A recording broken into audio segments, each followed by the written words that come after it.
हाँ तो students, Hindi medium इलेक्ट्रोस्टैट्स के एपिसोड नंबर 3 में हम लोग देखते हैं। इस एपिसोड में हम लोग देखेंगे कूलम्ब का नियम, कूलम्ब्स लॉ। यानी इसमें हम लोग क्या देखेंगे? इसमें हम लोग देखेंगे कूलम्ब का नियम।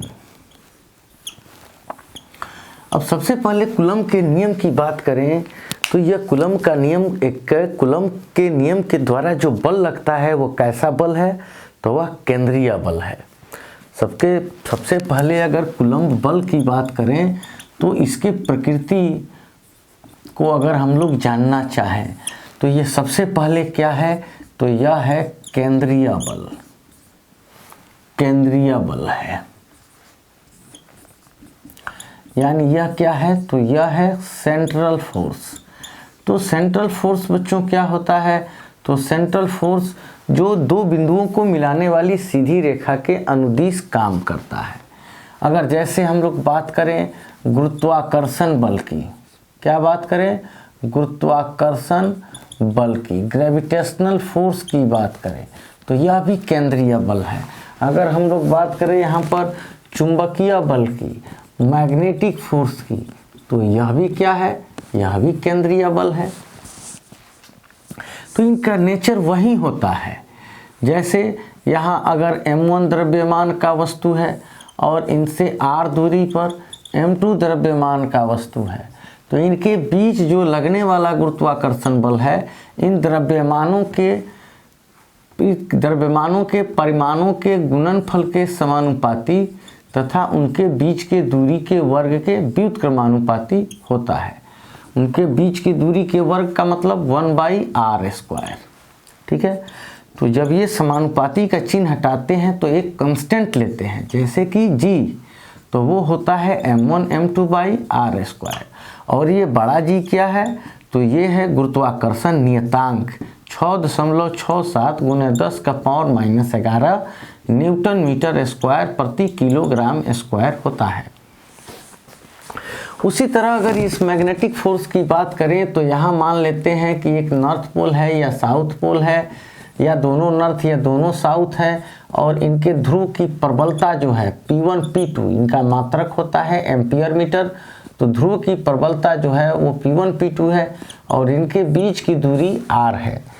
तो इनके बीच जो लगने वाला चुंबकीय बल है उनके ध्रुवों की प्रबलता के परिमाण के समानुपाती तथा उनके बीच की दूरी के वर्ग के व्युत्क्रमानुपाती होता है।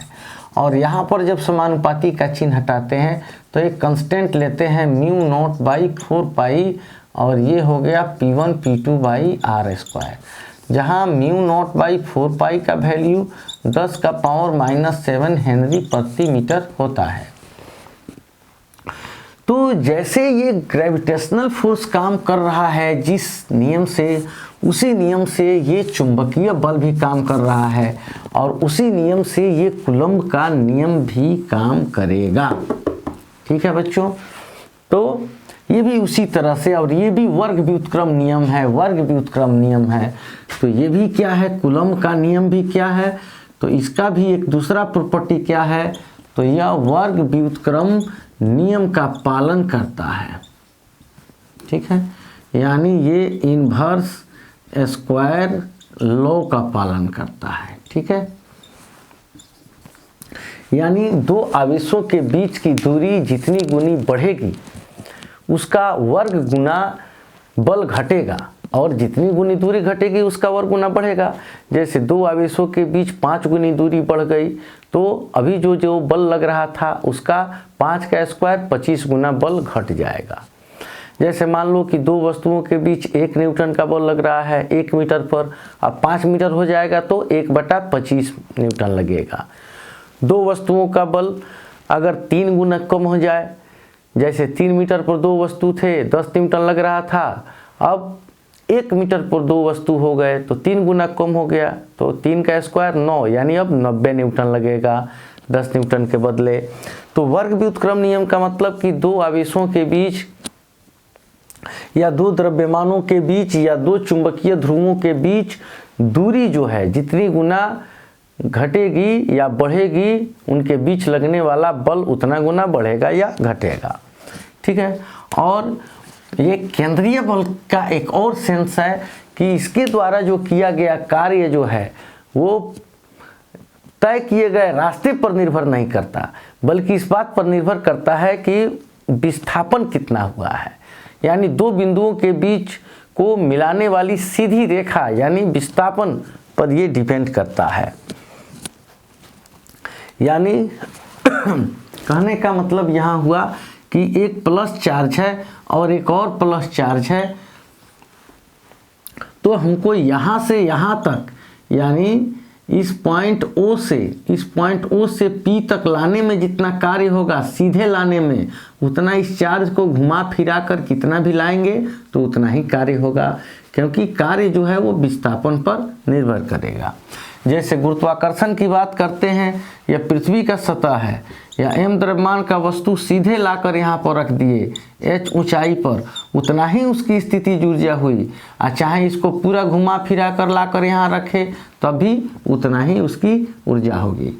यानी इस वस्तु पर किया गया कार्य जो है वो इसके पथ के द्वारा तय की गई, मतलब इसके दूरी पर निर्भर नहीं करेगी, बल्कि इसके विस्थापन पे निर्भर करेगी। तो एक तो ये केंद्रीय बल है, एक ये वर्ग व्युत्क्रम नियम का बल है, और एक ये क्या है, तो एक ये लिख सकते हैं कि ये आकर्षण एवं विकर्षण दोनों का बल है, अट्रैक्शन और रिपल्सन।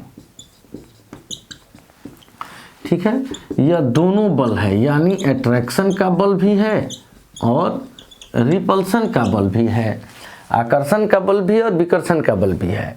और ये एक इसका एक और गुण है कि ये प्रबल बल है। कौन सा बल है? प्रबल बल है, स्ट्रॉन्ग फोर्स है। क्यों स्ट्रॉन्ग फोर्स है? क्योंकि इसका कांस्टेंट जो होता है उसका वैल्यू होता है 9 गुने 10 का पावर 9। इस ग्रेविटेशनल कांस्टेंट का वैल्यू तो 10 का पावर -11, बहुत छोटा। तो ये गुरुत्वाकर्षण बल बड़ा कमजोर बल है। और चुंबकीय बल का भी कांस्टेंट 10 का पावर -7, ये भी बड़ा कमजोर बल है। लेकिन इसका कांस्टेंट 10 का पावर 9 क्या है? 9 गुने 10 का पावर 9। तो ये बड़ा प्रबल बल है। तो अब ये इसका आप चाहें इस डाटा का एपिसोड इसको स्क्रीनशॉट लेना तो आप ले सकते हैं। तो अब जो है हम लोग बात करेंगे कूलम्ब नियम की। तो ये तो क्लियर हुआ कि कूलम्ब नियम कौन सा है।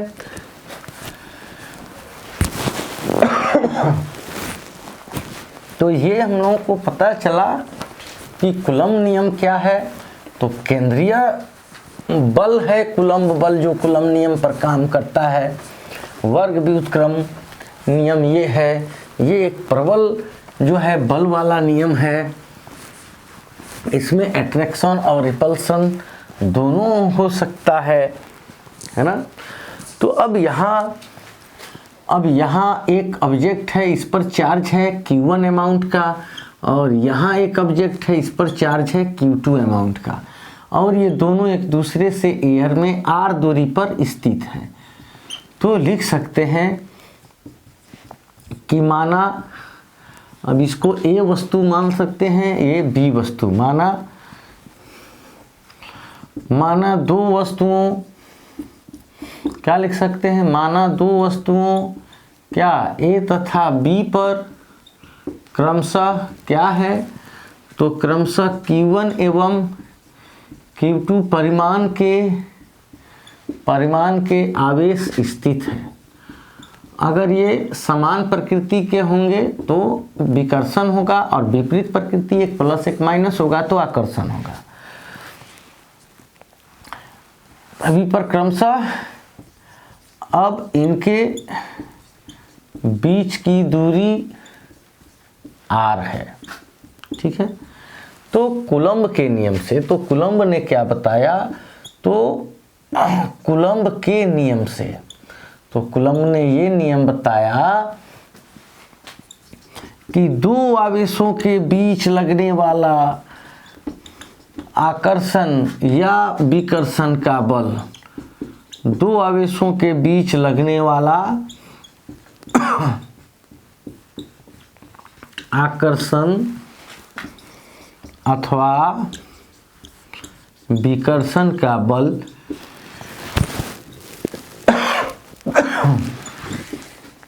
उन आवेशों के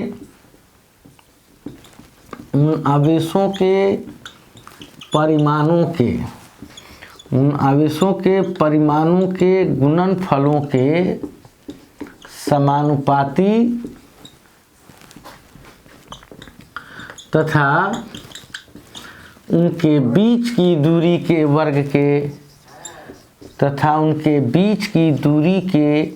वर्ग के व्युत्क्रमानुपाती होता है। क्या होता है? व्युत्क्रमानुपाती होता है।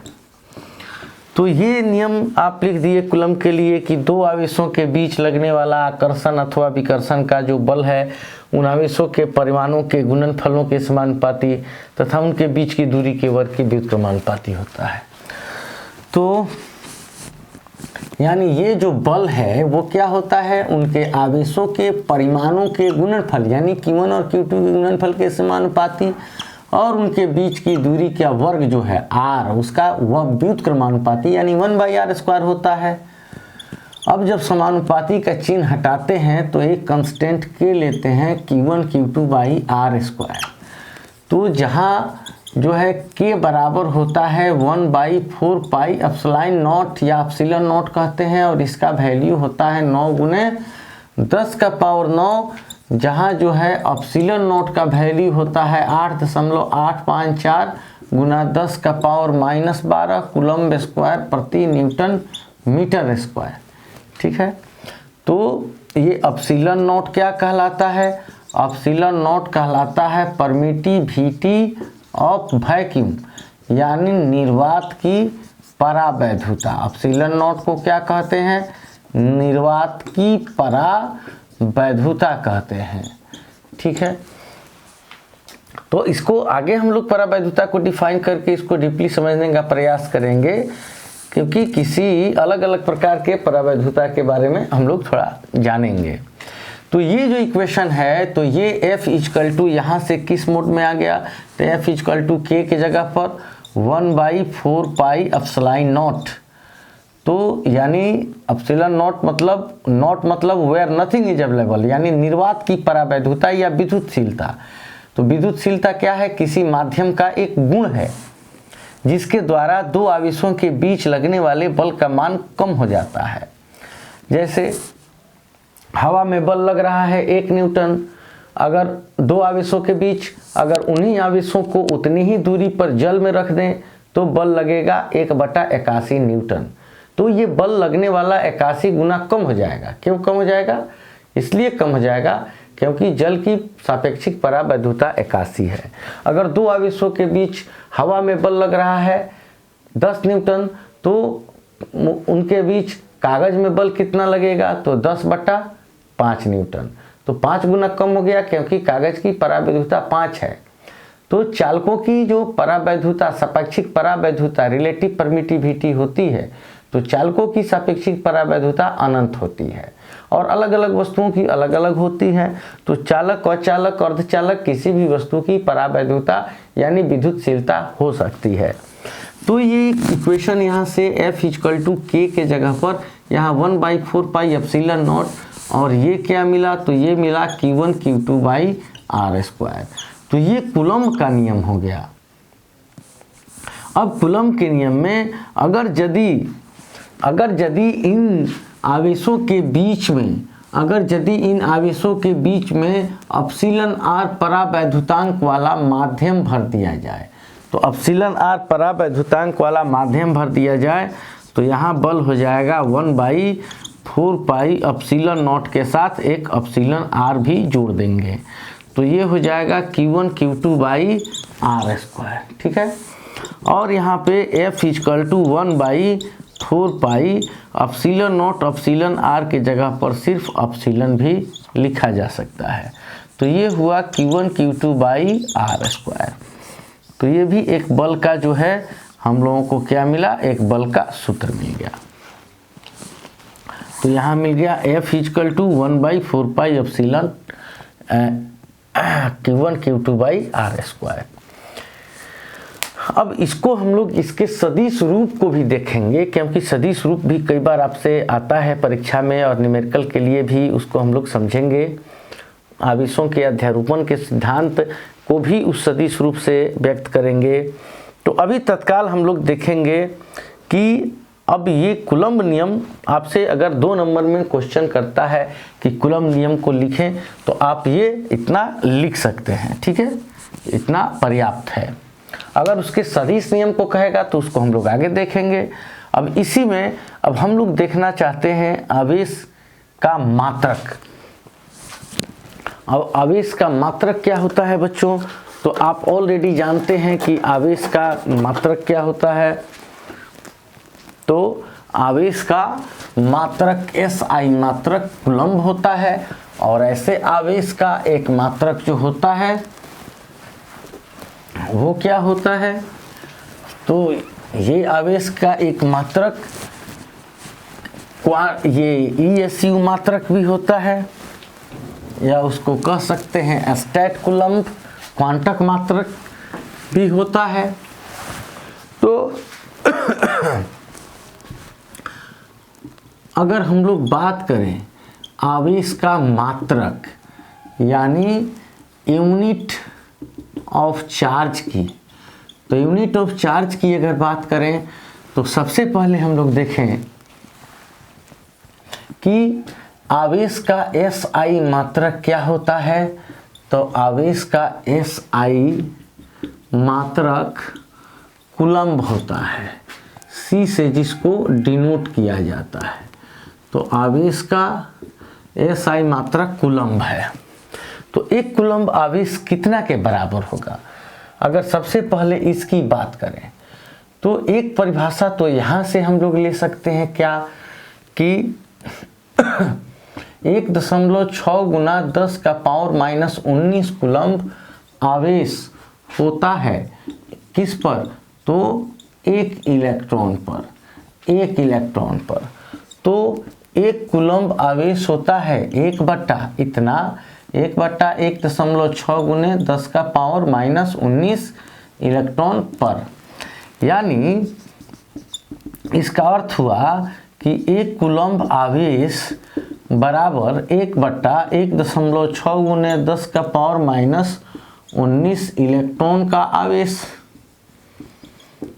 यानी इसका मतलब हुआ कि इसको 1/1.6 यानी 1.6 को 16/10 यानी 10 ऊपर आ जाएगा, और 10 का पावर -19 ऊपर जाएगा तो +19, तो एक इसको 0 दे देंगे तो ये हो जाएगा 18, ठीक है। तो ये 18, तो ये कैंसिल करेंगे तो 6.25 आएगा, और 10 का पावर 18 इलेक्ट्रॉनों का आवेश, ठीक है। तो एक कूलम्ब आवेश का मतलब एक कूलम्ब आवेश बराबर 6.25 गुना 10 का पावर 18 इलेक्ट्रॉनों का आवेश।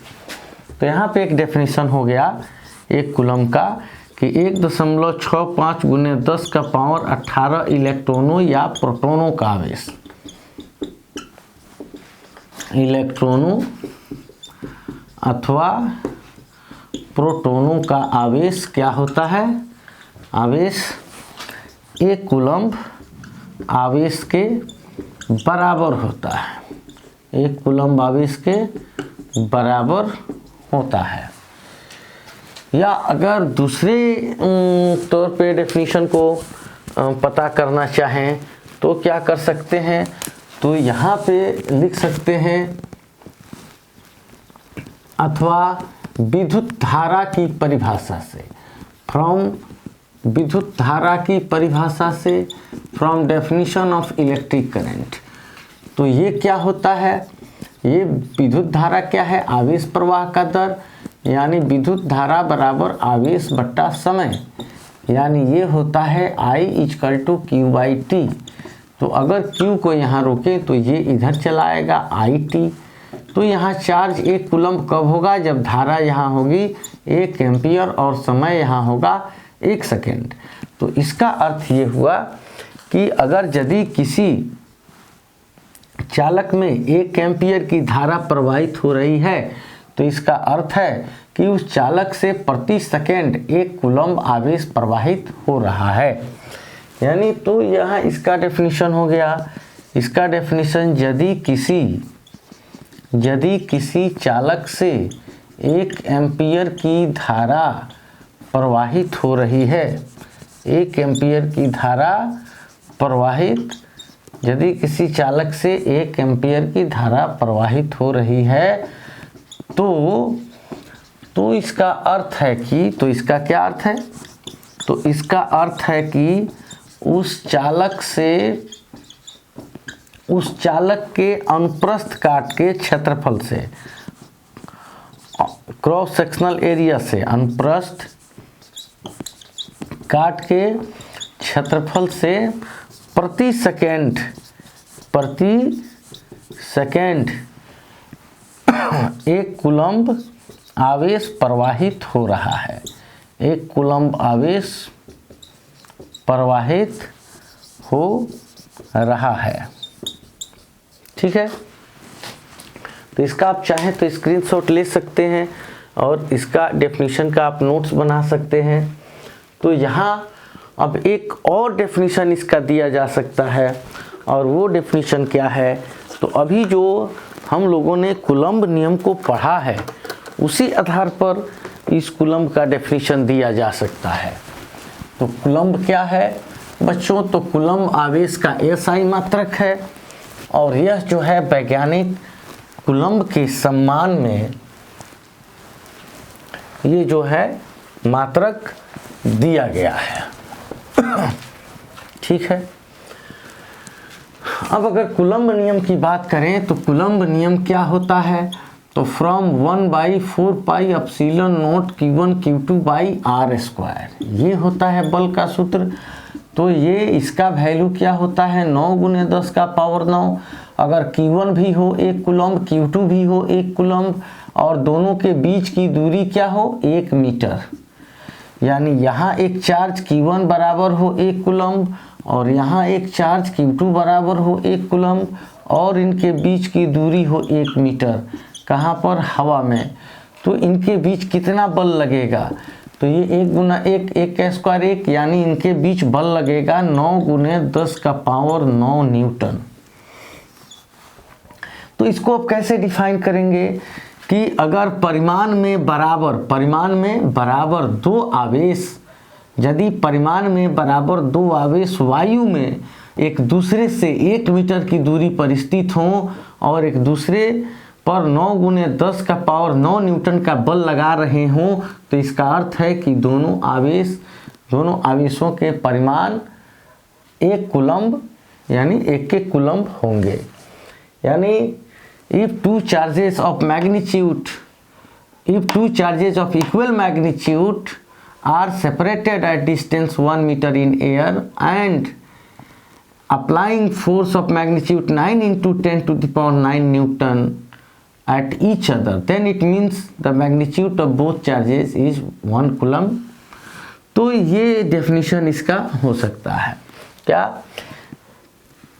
तो यदि परिमाण में बराबर 2 आवेश वायु या निर्वात में 1 मीटर की दूरी पर स्थित होने पर एक दूसरे पर 9 × 10⁹ न्यूटन का बल लगाते हैं, तो इसका अर्थ है कि दोनों आवेशों के परिमाण 1 कूलम्ब के हैं। तो ये हम डेफिनेशन दे सकते हैं। और एक स्टेट कूलम्ब भी होता है, जैसे कि 1 कूलम्ब बराबर होता है 3 × 10⁹ स्टेट कूलम्ब। यानी कूलम्ब बड़ा यूनिट हो गया, और क्या हो गया? ये स्टेट कूलम्ब क्या हो गया? तो ये छोटा यूनिट हो गया। तो ये ऑब्जेक्टिव में आ सकता है कि 1 कूलम्ब बराबर 3 × 10⁹ स्टेट कूलम्ब, या 1 स्टेट कूलम्ब को यहाँ हम लोगों ने रोक दिया, तो ये इधर चला आएगा 1/3 × 10⁹ कूलम्ब। तो ये हो सकता है 1/3, और ये ऊपर जाएगा तो 10⁻⁻⁹ कूलम्ब बराबर 1 स्टेट कूलम्ब। तो अगर ऐसे पूछे 1 कूलम तो वो हो जाएगा 3 गुने 10 का पावर 9 स्टेट कूलम, और अगर ऐसे कहे 1 स्टेट कूलम तो वो हो जाएगा 1/3 गुने 10 का पावर -9 कूलम। और क्वांटक आवेश की बात करें तो 4.78 10 के पावर -10 के रूप में उसका आंसर होगा। ठीक है बच्चों, तो हम लोग देखेंगे अब अगले एपिसोड में।